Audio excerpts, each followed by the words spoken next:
but the term, as I said, began to take on a lot more importance to people in the 1980s and 1990s with the struggle against apartheid, with struggles against the coming to an end of military dictatorships in Latin America, struggles in China, struggles in Central and Eastern Europe.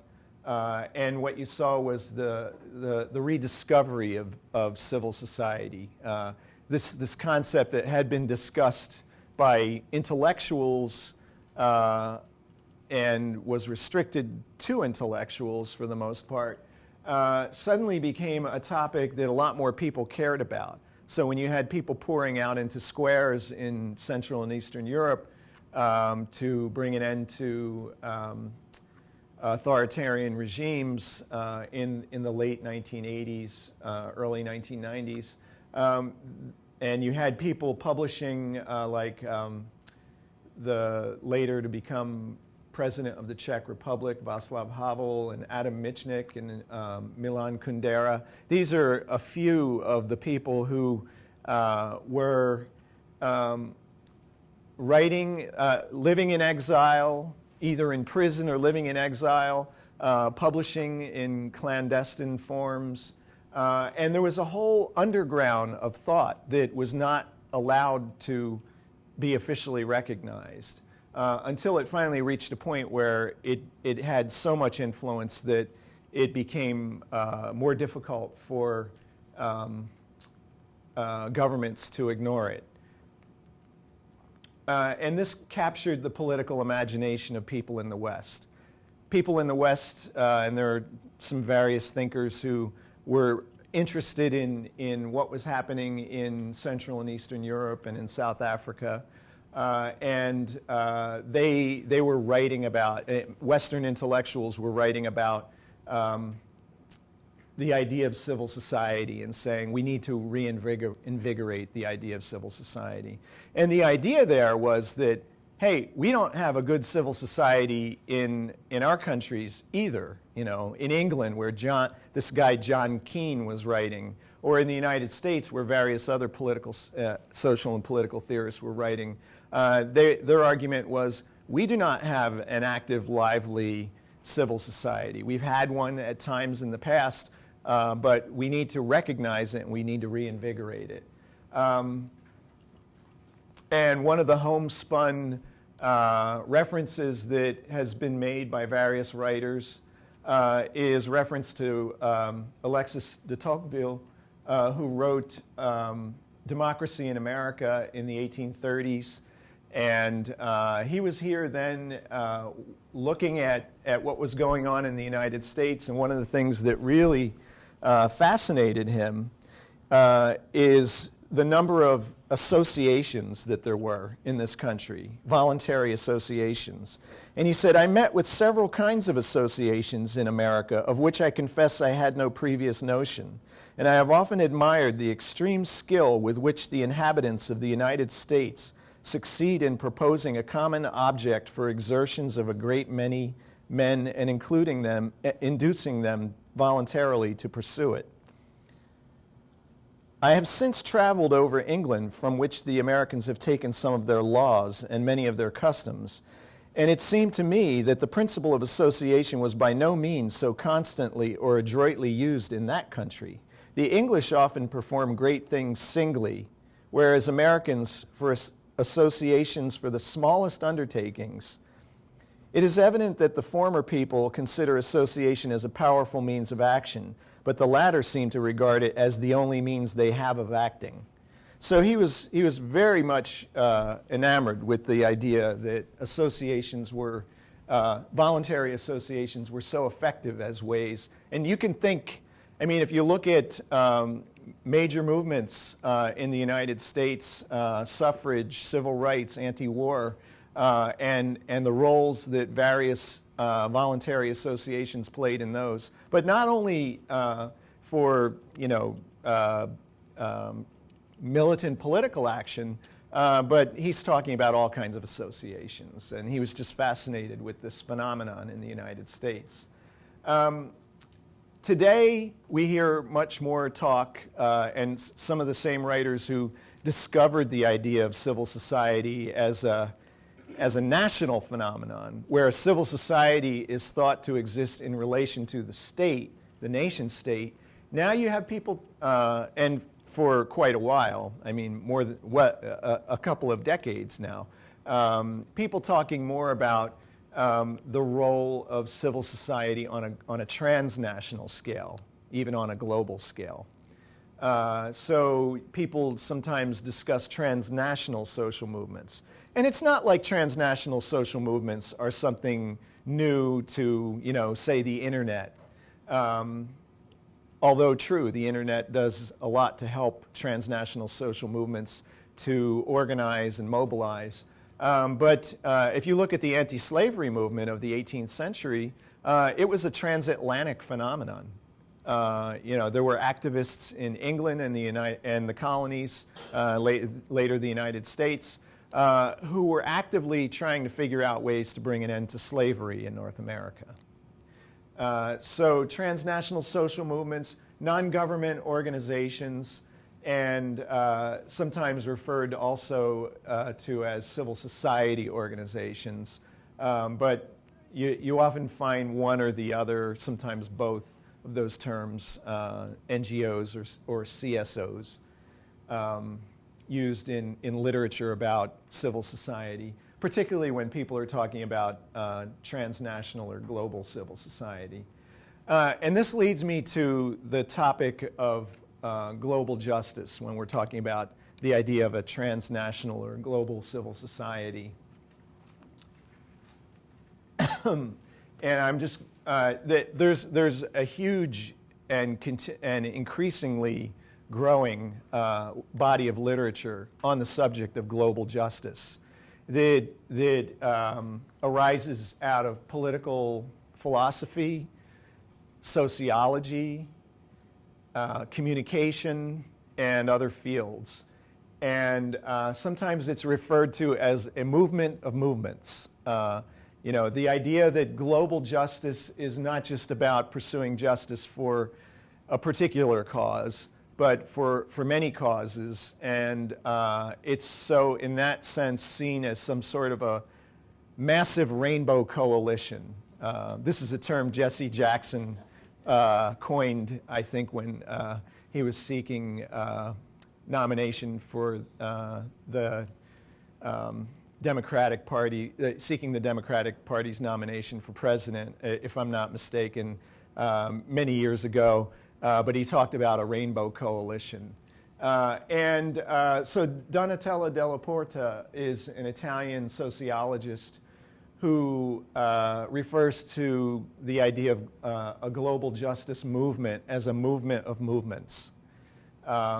It's this large, not necessarily well-coordinated movement of many movements. And I'm going to show you some images that'll give you an idea of this range of thought that exists there in what we might call the global justice movement. But she also refers to it as a loose network of organizations with varying degrees of formality, and even including political parties and other actors engaged in collective action of various kinds on the basis of the shared goal of advancing the cause of justice among and between peoples across the globe. You can imagine returning to Lyotard's critique of universalism here and saying, how could this be? And I don't know. So I'm not able to answer that question, but I'm certainly happy to join in a conversation with you about things that actually are happening and why people pursue them globally. Whether they're representative of universally shared values is another question, though. And so now I want to show you some images of global justice activism. And they're basically from two events. One is what's called the World Social Forum, which some of you may have heard about, it was the World Social Forum, and I went to the one in Porto Alegre, Brazil in 2005, and it was formed in response to another forum that's held every year called the World Economic Forum. And some of you may have heard of the World Economic Forum. It is a meeting that happens annually that includes heads of state, corporate CEOs, intellectuals who are considered visionary and are having a significant impact on the world, and throw in a few famous musicians like Bono and I don't know who else from time to time will appear at these events. It usually meets, the World Economic Forum usually meets in Davos, Switzerland, and it has met outside of Switzerland. It's met in New York City once. And they're considered to be the great and the good. These are considered to be the people who rule your world. It's not a formal event. They get together and they share ideas and they talk about how the world should be. And then they go back and they do what they talked about. And they have a lot of influence over the rest of us. Bill Gates goes. Steve Jobs went. Or is it Jobs? I never. It doesn't matter anymore.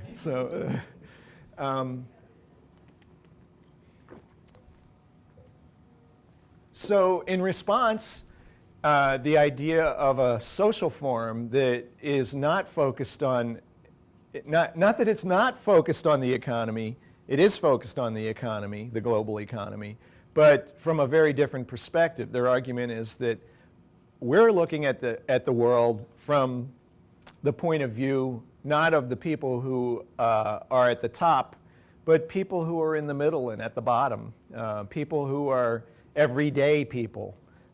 Their argument was, we need to have a forum for the rest of us.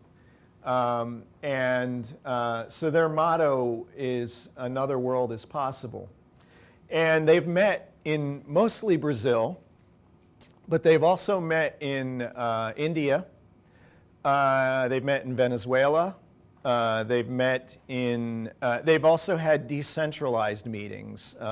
So they haven't, they've met on the African continent. I can't remember if it was Nigeria. But they've had decentralized meetings. But the one I went to was a centralized meeting. It was a massive meeting, and it was the largest event I probably will ever have gone to in my life. It was 155,000 people attended. I mean the largest event. Maybe I'll watch something on TV that has billions watching, but I'm talking about actually being present at something. There were 155,000 people attending from all over the world in the city of Porto Alegre in southern Brazil. So I'm going to show you some of the images, and I can talk a little about what you're seeing. But before I do, their website says that it's an open meeting where social movements, et cetera, and other, see again that term, civil society organizations, opposed to neoliberalism and a world dominated by capital or by any form of imperialism, come together to pursue their thinking. Now you can imagine 155,000 people coming together because this was their reasoning for coming together. Pretty fascinating, I think. And interesting that it happened. I didn't include a couple of slides. When I wanted to go to this, and when I've presented some of the slides that you're about to see before, and I applied for a visa to go to Brazil, because you have to have a visa to enter Brazil from the United States. And when I applied and I sent my money to the consulate in Houston, Texas, the Brazilian consulate in Houston, Texas, they sent me my visa. I had to mail them my passport and money. And they sent me my passport back with the visa on it and a sticky note, and they returned my money. And the reason they returned it, the handwritten note said, "You don't need to pay for your visa because you're going to the World Social Forum." Which I thought was pretty cool that they said, you know, we're not going to charge you to come to this because we want you to go. So it was quite a surprise. I have an image of the sticky note, but I don't have it here with me today. But anyway, these were the themes that were pursued at the World Social Forum. And communication, the reason I went is because I met a man who was one of the organizers of it, and he invited me to speak about some communication stuff. So I was on a panel. I spoke on a panel, and I was also a respondent on another panel while I was there. And there was a whole day dedicated to communication when I was there. It was the day before the thing officially began because this is the first time they were actually addressing communication stuff, and they wanted to really privilege it. And so they had the editor of Le Monde Diplomatique there. Armand Madelaar was there. A number of interesting people, and it was a lot of fun and very, very interesting, the discussions. But the discussions of environment, arts and creation, diversity, plurality and identities, human rights. It was several days. The program guide was really thick, and you couldn't possibly see everything or listen to everything. There were so many things going on at any one time. You had to just like, oh, what can I go to? And you figured out what you were interested in, and then you went. But it was the largest conference I think I'll ever see, and it was a combination of festival and conference. There was a lot of intellectual stuff. There were panels. There were speakers, but it was also a lot of street theater and other things going on at the same time. So this is Porto Alegre, Brazil. It's on a big river. That's an old gas. It's called the Gasometro. It used to be a power station, and it says Forum Social Mundial up on the smokestack. That's the interior of it there on the right. And it's no longer a power station. It's a museum. It's a gallery now. But they made it possible for people for journalists to be able to report on stuff. So the reporting that was going, these people are mostly reporters, and they realized that reporters might not have their own laptops, and they didn't want to make that a barrier to these people being able to send reports back. So they made this massive facility available. There were newspapers. That's the president of Brazil, Lula, who was president at the time. He appeared at the World Social Forum. So, I mean, it would be hard to imagine. I think no American official was represented at the World Social Forum, but there were officials from a number of other countries there. There were tents everywhere. A lot of what took place was in large, sturdy tents. That's Armand Madelaar. Not a good photo. I was pretty far when I took it. But this issue of the magazine called Media Development focused on communication rights. There were a lot of communication rights activists who were there at the meeting. So there were people who did care about communication and that particular means to ends. And they were there to express their concern about the importance and vitality of the means of communication, why we should care about it within the broader context of global justice. There were, when I said it was like a festival in some ways, there were tents everywhere.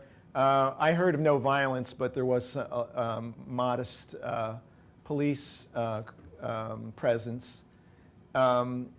This gives you an idea of the cooperation that the city provided, letting people hang banners. This is the kind of stuff that people often go to jail for, scaling a building and dropping a banner down. Usually they are taken down. That one was put up with the cooperation of the proprietors of the building. There was a march, and I was in the march. In addition to the person who invited me, I had met at the same conference where the guy who invited me.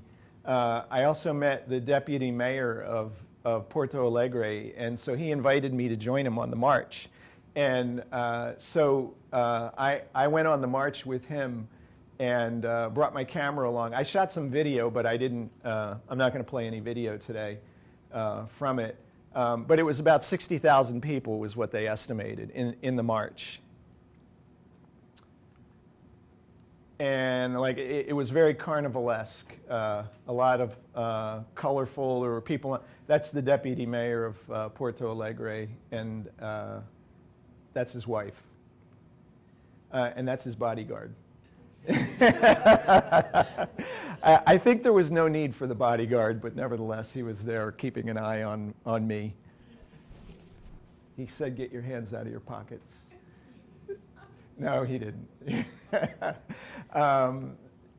So there was it was a very long march through the center of the town, and we ended up on a fairgrounds area where Brazilian musicians were going to perform, including Gilberto Gil, the minister of culture, then the minister of culture in Brazil, and lots of banners. Mark's not dead. Your mouth is fundamental against the fundamentalisms. And so people were wearing those across their mouths. Many people. I took a couple with me. And lots of paraphernalia. That's the Lacador is the sort of founding father of the city of Porto Alegre. Lots of T-shirts, bandanas. Another bank is possible. So that's my friend there. Actually, that's my former PhD student. He got his PhD with me at University of Colorado, and he flew down from Brasilia to hang out with me while I was at the event. So a lot of opposition to the World Trade Organization, a lot of opposition to free trade of the Americas. These are Koreans. Abortion rights activists. This guy is a famous comedian in Italy, and what he's saying is, Davos no, World Social Forum, yes. You know, samba. We're down in Brazil. So he was, but he's actually a very famous comedian. I had no idea at the time that he was, but I learned later when I showed it to a friend. And then I've since looked him up, and sure enough, he's a very famous political comedian in Italy. A lot of anti-American. I won't even show you everything that I saw. Some of it I would say shocked, but not really. I just didn't want to bring it across the border. They had T-shirts with planes going into the Twin Towers, and it said USA under them. So this was a lot of anti-American sentiment in Porto Alegre. But I wouldn't say that was a sort of consensus at the event. But what you found, this is during the Iraq War, what you found was people who were very, very upset with the role and presence of the United States in the global economy, and more specifically, they were upset with the United States for its entry into a war with Iraq. So there's another one, assassins. I want you. The grammar's not good there, but there were manufactured posters. Bush is the #1 terrorist. Bush not welcome. So.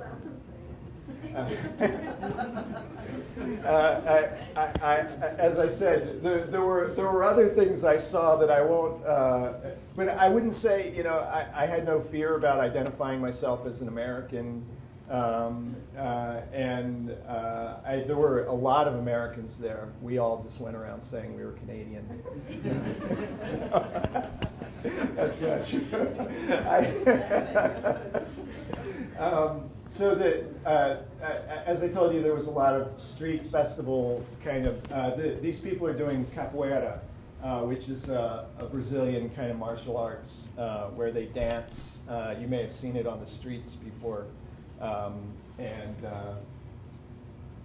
this is where This is the fairgrounds where the performances were. This is a place where I was asked to respond to a panel, and I didn't know about the panel until after I got there, because I wasn't going to stay the last day. This was the last day of the World Social Forum. And I ended up changing my flight at the airport on my way there. And it was a good thing, because I found out that the panel that I was responding to had Jose Saramago was one of the panelists. He was a Nobel Prize winning Portuguese writer. And Eduardo Galeano, who's a Brazilian, a Uruguayan sociologist, and a number of other, Lula's right-hand man was there. These were the panel, and I had to respond to their, and I didn't speak Spanish or Portuguese, and they were all speaking in Spanish and Portuguese, so I had to do it very much on the fly. I was with a translator, and but the panel was, all of these people assembled to hear this panel, Quixote Today, so the idea was to celebrate the 500th anniversary of the novel Don Quixote by Cervantes, and to ask whether thinking utopian thoughts is worth it any longer. Should we think utopian thoughts anymore? And this was the group, and it was on national television as well. So I spoke very briefly, but I don't think I have a picture of the panel. But what I said was, at the time, I held up my "Your mouth is fundamental" against the fundamentalisms. And the argument, one of the things I said in response to the panel was that that religious fundamentalism is not the greatest threat to the security of the world. It's market fundamentalism, and that's the fundamentalism. The belief, the making of a religion of the marketplace was the argument I made. And I pointed out that the World Social Forum's motto is "Another world is possible," and that the implicit message is that a better world is possible. So that was what the idea of the World Social Forum is about. That is the idea of what it's about. The other event that I'm going to go a little more quickly through is Occupy Wall Street, which is less of a single event. Am I taking too long, by the way? Because you said we're going to be here for quite a while, and I'll stop in just a few minutes. Okay, I'll be really quick. Yeah. All right. So Occupy Wall Street has been a huge, not just U.S. based. It's no longer just Wall Street, and in fact, the inspiration for it came from the protests that were happening in Spain and in Greece. And other, Italy as well, some other country, Portugal. And they were inspired by the Arab Spring. So the notion of taking to the streets and showing large numbers of people and that we're unhappy with the way things are going came home to the United States. And now this notion of Occupy has become a global discourse and very much adheres to the notion of nonviolence. You know, these are some of our, that's Rosa Parks, you recognize the other people. Warning civil disobedience causes increase in human rights. So there a lot of discourse about nonviolence, and the thing to do is not to fight with violence, but to fight with evidence. The notion, document what's going wrong in the world. You know, use cameras, write, bear witness. This is one of the things that, and there's Gandhi and MLK with an iPhone, it looks like, taking a photo, documenting with, fighting with evidence there. These are some images of various other occupations. This is in Madrid. Here's some statistics. On October 15th, there was a call for global demonstrations. And you can see the figures, estimated attendance. The lower estimate of attendance in Madrid is 500,000. Italy, Rome, the next highest, 200, and as many as 400, perhaps. Several cities in Spain. New York, much smaller, but lots of cities. I don't know. I got this over the summer. I found this data. Maybe we have more accurate data now, but anyway, those are some interesting estimates. More than 500,000 people in Madrid. That's amazing, I think. People who showed up. I wasn't at that one, or else that would be my big claim to fame, instead of going to the World Social Forum events. This is New York City during the Occupy period. That's also New York City. Mayor Bloomberg at first was pressured a lot to remove people from this park that was actually private. And he resisted at first. But then he continued to be pressured. See, this guy's sign says, Bloomberg, please don't evict Occupy Wall Street. And then he's celebrating afterwards because Bloomberg didn't evict. But soon, and one of the reasons given for why they should be evicted was that they were making a mess, so they did a lot of cleaning up. Clean up Wall Street, not Zuccotti Park. But then there was the crackdown, the inevitable crackdown, and they got rid of everybody. They took all their tents and everything and threw them in dumpsters in the dark of the night. People were sent away. And these are people saying we want, they want to get back to. But the Occupy movement has continued, and one of the things that people are doing now is occupying vacant houses that people have been removed from. They've been removed from the house, nobody's buying it, and these poor people need a house, and they're on the street. Why can't they stay in the house? So the crackdown, and I'm going to go really quickly here, is modeled after a kind of militarized way of controlling crowds, what's called the Miami model, because there was a trade conference that took place in November 2003 in Miami, and what they did was, this guy, he was a former police chief in New York and Philadelphia, he came up with the strategy, you use quasi-military crowd control. So that's what they did. Armored vehicles. If you wore a gas mask to the Republican and Democratic National Conventions at the last election, prior to the last election, you could be arrested because you were seen as subversive because you wanted to protect yourself when they threw gas, and they would not let you do that. I want you to be able to breathe the gas that I get on you. So you weren't supposed to have gas masks when you went to these things.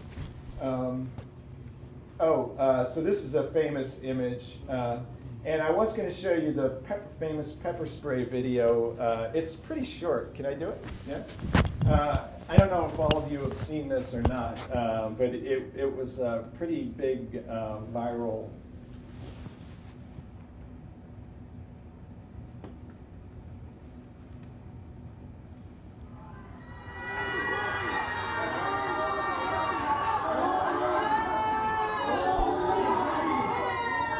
So that there's a nonviolent sit-in there.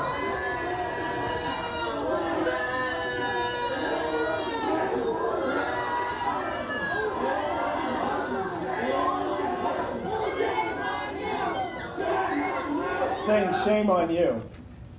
So that's actually the one of the principal tools of nonviolence is the politics of shame. And I just wanted to quickly, it's become a meme. It's become ridiculed. A lot of famous artworks are photoshopped with this cop spraying. Somebody baked gingerbread of this cop, the Constitution, and there's Gandhi and some little boys in India. And that's the end. Thank you.